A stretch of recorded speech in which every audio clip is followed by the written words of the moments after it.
सुप्रभात बच्चों, मैं राजकुमार पाल, हिंदी शिक्षक, modern English school Bihar Sharif से।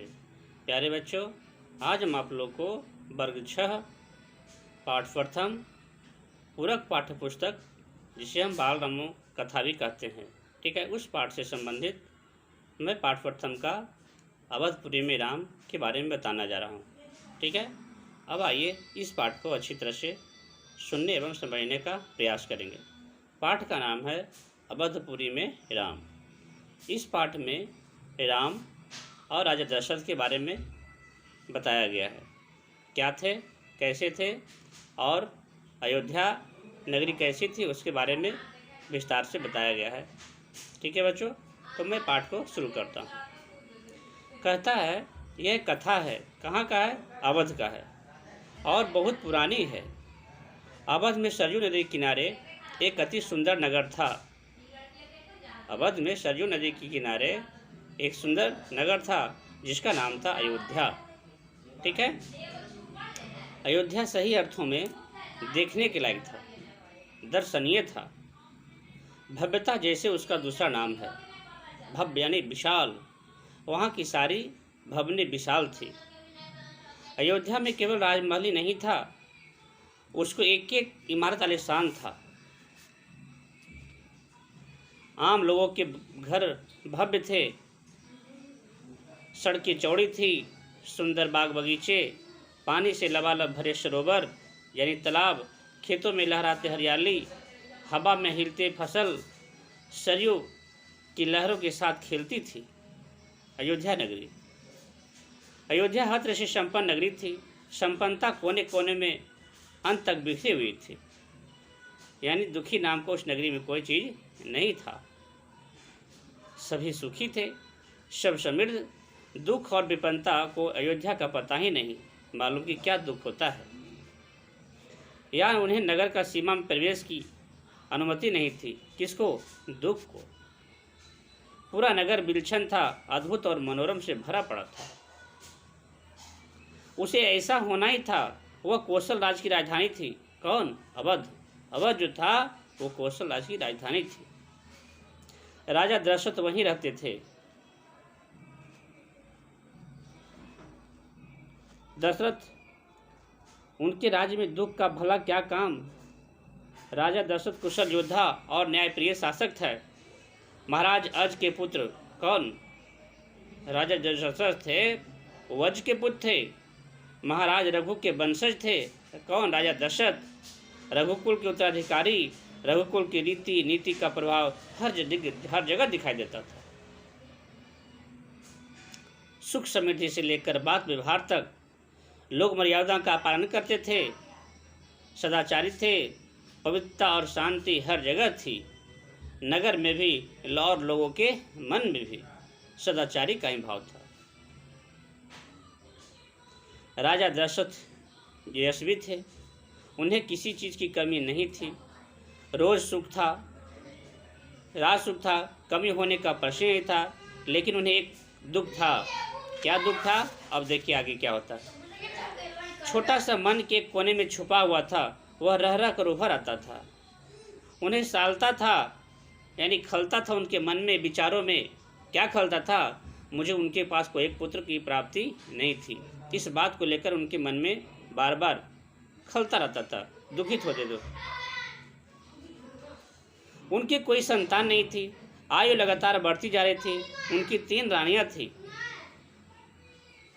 कौशल्या, सुमित्रा और कैकेयी। 3 रानियां थी, लेकिन तीनों में से उनके कोई पुत्र नहीं था। देखिए आगे क्या होता है। कौशल्या, सुमित्रा, कैकेयी रानियों के मन में बस यही एक दुख था, संतान की कमी। सब कुछ होते भी एक संतान नहीं था, तो लग रहा था कि मेरे पास कुछ नहीं है। जीवन सुना सुना लगता था। राजा दशरथ से रानियों का बातचीत प्राय इसी विषय पर आकर रुक जाती थी। राजा दशरथ की चिंता बढ़ती जा रही थी। क्या करें, कैसे करें, क्या उपाय करें कि मुझे संतान की प्राप्ति हो। बहुत सोच विचार कर महाराज दशरथ के इस संबंध में वशिष्ठ मुनि से चर्चा की। बहुत सोचने के बाद जब थक चुके हर तरह से अपने आप में, तब महर्षि वशिष्ठ से ऐसा प्रस्ताव रखा और चर्चा किया। उन्होंने पूरी बात विस्तार से बताई। रघुकुल के अगले उत्तराधिकारी के बारे में अपनी चिंता बताई कि महाराज, मैं तो मर जाऊंगा, तो इसके अगला उत्तराधिकारी कौन बनेगा? मुझे इस बात का चिंता हो रही है। मुनि वशिष्ठ से बोले। मुनि वशिष्ठ राजा दशरथ की चिंता समझते थे। उन्होंने दशरथ को यज्ञ करने की सलाह दी। मुनि वशिष्ठ ने कहा कि हाँ, आपकी चिंता दूर होगी। कैसे होगी? तो आपको एक पुत्रेष्ठि यज्ञ करना पड़ेगा। उसी यज्ञ करने से आपकी पुत्र की प्राप्ति होगी। महाराज दशरथ तो व्याकुल थे। इस बात को सुनते ही हर काम उसकी तैयारी में जुट गए। उन्होंने दशरथ को यज्ञ करने की सलाह दी। पुत्रेष्ठि यज्ञ। महर्षि ने कहा, आप पुत्रेष्ठि यज्ञ करें, महाराज आपकी इच्छा अवश्य पूरी होगी। जैसे ही आदेश दिए मुनि जी ने, उस आदेश को पालन फटाफट तैयारी करना शुरू कर दी। यज्ञ महान यशस्वी ऋषि श्रृंग की देखरेख में हुआ। यह यज्ञ किसके देखरेख में हुआ? श्रृंगी ऋषि के देखरेख में हुआ। पूरा नगर उसकी तैयारी में लगा हुआ था। यज्ञशाला सरजू नदी के किनारे बनाई गई। यज्ञशाला कहाँ बनाया गया? सरजू नदी के किनारे बनाया गया। यज्ञ में अनेक राजाओं को निमंत्रित किया गया। तमाम ऋषि मुनि पधारे। शंख ध्वनि और मंत्रोच्चार के बीच एक एक कर सबने आहुति डाल ली। अंतिम आहुति राजा दशरथ की थी। यज्ञ पूरा हुआ। अग्नि के देवता ने महाराजा दशरथ को आशीर्वाद दिया। कुछ समय बाद दशरथ की इच्छा पूरी हुई। तीनों रानियां पुत्रवती हुई। महारानी कौशल्या ने राम को जन्म दिया। अब सभी रानियों से पुत्र की प्राप्ति हो गई। कब? यज्ञ करने के बाद। तो रानी कौशल्या से राम का जन्म हुआ। चैत्र मास की नवमी के दिन राम का जन्म हुआ। रानी सुमित्रा के 2 पुत्र हुए। कौन कौन? लक्ष्मण और शत्रुघ्न। और रानी कैकेयी के पुत्र का नाम भरत रखा गया। यानी कि कौशल्या से 1 पुत्र राम, सुमित्रा से 2 पुत्र लक्ष्मण और शत्रुघ्न, और कैकेयी से 1 पुत्र जिसका नाम भरत रखा गया। राजमहल में खुशी छा गई। नगर में बधाइयाँ बजने लगी। मंगल गीत गाए जाने लगे। हर ओर खुशी, उत्सव जैसा दृश्य राजा दशरथ के प्रसन्न थे। उनकी मनोकामना पूर्ण हो गई कि मैंने जो यज्ञ किया, अब मेरी कामना सफल हो गई। राजा प्रसन्न थे कि दशरथ की चिंताएं तो दूर हुई।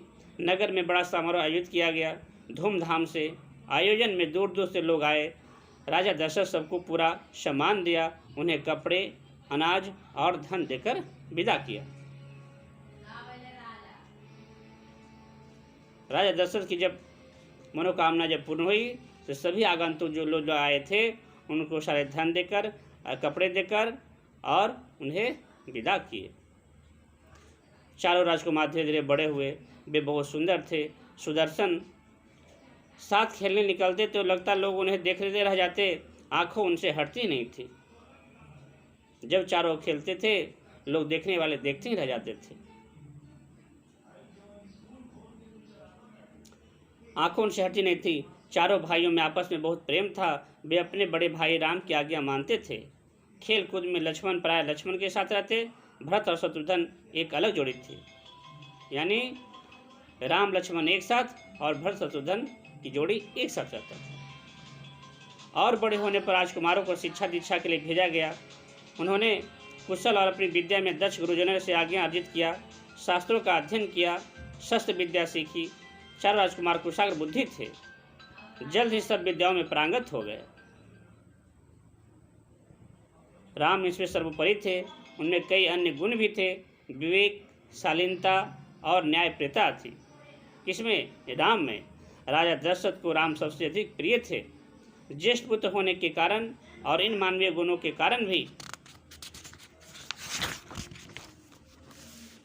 राजकुमार कुछ और बड़े हुए, विवाह जोग हो गए। नगर में इसकी चर्चा होने लगी। महाराज दशरथ भी ऐसा ही चाहते थे। अपनी संतानों के लिए सुजोग बधुएं, परिजनों में चर्चा पहले से हो रही थी। बाद में पुरोहितों का भी इसमें शामिल कर लिया गया। अब देखिए उनकी शादी का ब्याह की चर्चा करने लगे। घर और परिवारों पूरे में, जहाँ तक कि पुरोहित में भी चर्चा होने लगी। ठीक है बच्चों, तो आज मैं इस पाठ को इतना ही तक करता हूँ।